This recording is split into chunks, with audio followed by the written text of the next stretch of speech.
আসসালামু আলাইকুম বিয়ার, সবাই কেমন আছেন? আশা করি ভালো আছেন। লাইজুরি ব্লগতে আপনার সবাইকে স্বাগতম। তো সবাই সুস্থতা কামনা রইল। আর এখন যে পরিমাণ গরম, সবাই সুস্থতা হওয়া সম্ভব না।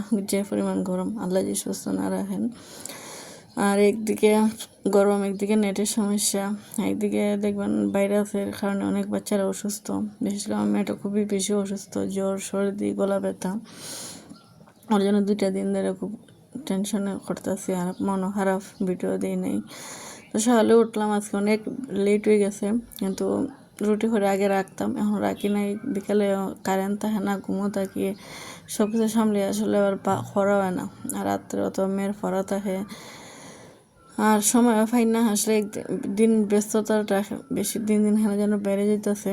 আর এত নিজেকে একটু ব্যস্ত রাখতে গিয়ে আরও বেশি বিজি হয়ে পড়তেছি। আর ব্যস্ততা আসলে আমার নিজের ইচ্ছা, ব্যস্ত থাকার আর নিজেকে ভুলে রাখার, নিজের কষ্টগুলো আড়াল করে রাখার জন্য আমি সবসময় ব্যস্ত থাকারই চেষ্টা করি। মানে আমাদের চারপাশে প্রচুর মানুষ সাথে দেখা হয়, অনেক ভিড় থেকে আমাকে এগিয়ে যেতে হবে। কিছু মানুষ জীবনে আসে আগাছা চড়াতে, তাদেরকে আগাছা মনে করে উফরে ফেলতে হয়। লাইফ আমার, বাউন্ডারিটা আমারই সেট করতে হবে। দেখবেন খারাপ মনে মানুষ অনেক, দেখবেন নিজেকে তখন এই সব মানুষের আছে নিজেকে সরিয়ে নেওয়াই বেটার। তারা আপনার ক্ষতি করতে চাইবে, আপনার ভালোটা দেখতে চাইবেন না। আমাদের সমাজে মানুষগুলো এরকম, তারা তোমাকে নিচে কীভাবে টেনে হেসে লামানো যায় ওটাই দেখবে। নিজে কী করে, নিজে কী হয় এটা দেখবে না, তোমাকে কীভাবে থামিয়ে রাখা যায় এটা দেখবে। তুমি 2 বেলা ঠিক মতন খাইতে পারছো নি তা দেখবে না, কিন্তু তোমার একটা দোষ করছো নি এটা খুঁজে বার করবা। এই যে আমাদের বাঙালি, আর এই যে আমাদের সমাজ, এই যে আমাদের লাইফ।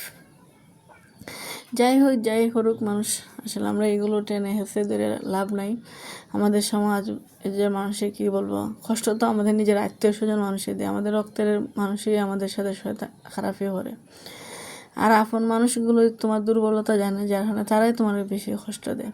আর আমার জীবন আমি যত কষ্ট দুঃখ পাইছি সব আমার নিজের মানসিকগুলোই দিছে, নিজের কাছের মানুষগুলো দিছে। দূরের মানুষগুলো যে দিত তো অত কষ্টটুকু পাইতাম না।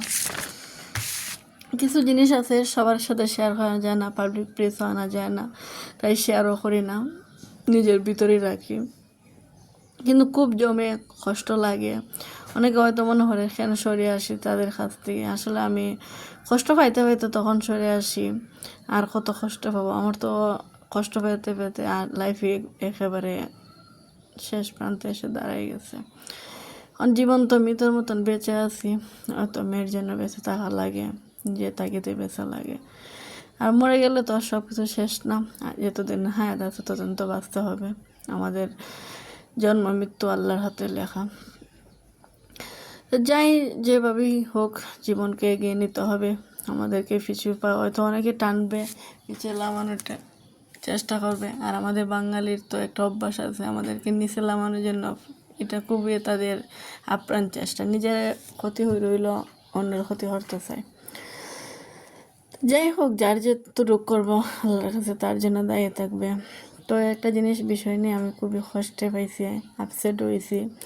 নিজের মানুষগুলা হয়তো আমি জানি না তাদেরকে কী বলবো, আর কি বলার ভাষা, কিছু বলার নাই।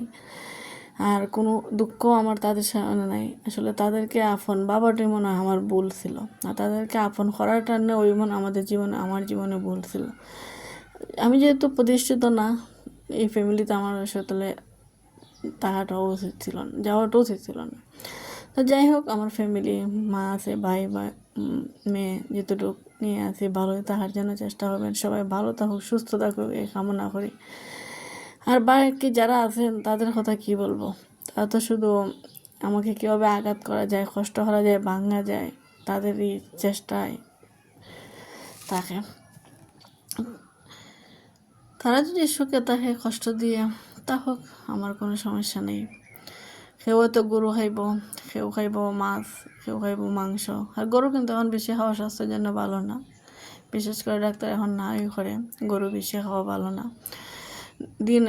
বছরে 5-6টা গরু খাওয়া মানে যে ভালো তা না।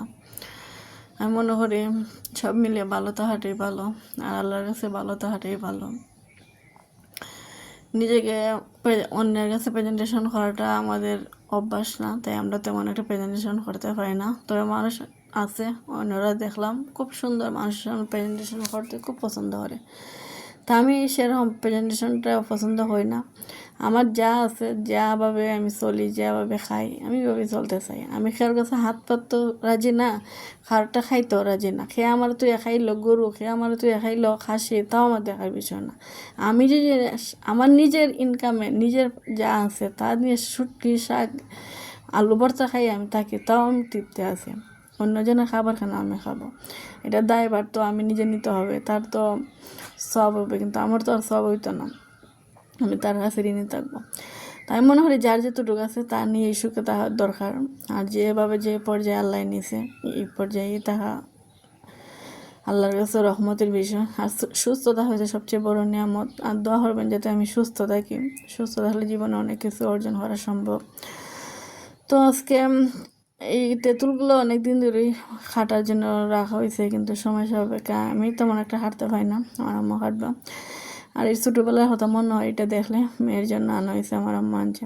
তো ভালো থাকুন বিয়ার, সবাই দোয়া করবেন যাতে সুস্থ থাকি।